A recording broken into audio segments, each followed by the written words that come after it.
I've had the opportunity to do an internship in industry at a consulting firm, and a lot of the people there, they go to the U of M, and they don't get the opportunities to see programs like we do.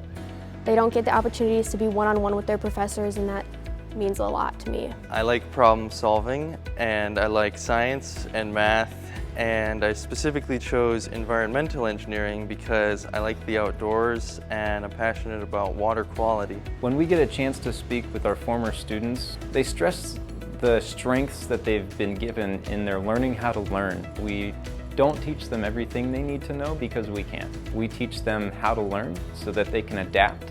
They're set for success when they leave these doors, and the employers have recognized that and repeatedly asked for more of our students. I came from a small town, grew up on a farm. I wanted some sense of community. I wanted small classes. I wanted somewhere where I wasn't just a number. If I didn't know my professors as well as I did, I never would have had a professor ask if I was interested in working on a John Deere project.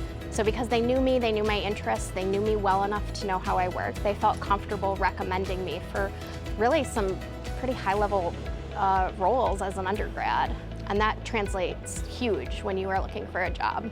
We strive to get students hands-on experience with this emerging and existing technology because we firmly believe that our students learn by doing. The students get small class sizes, hands-on knowledge and experience in our labs, and so that way they're ready to get off to a quick start once they get that job.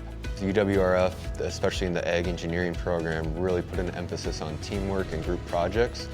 This allowed me to develop the skills working with others, communicating deadlines, responsibilities, and although the people are different, the skills and mindset's the same in industry.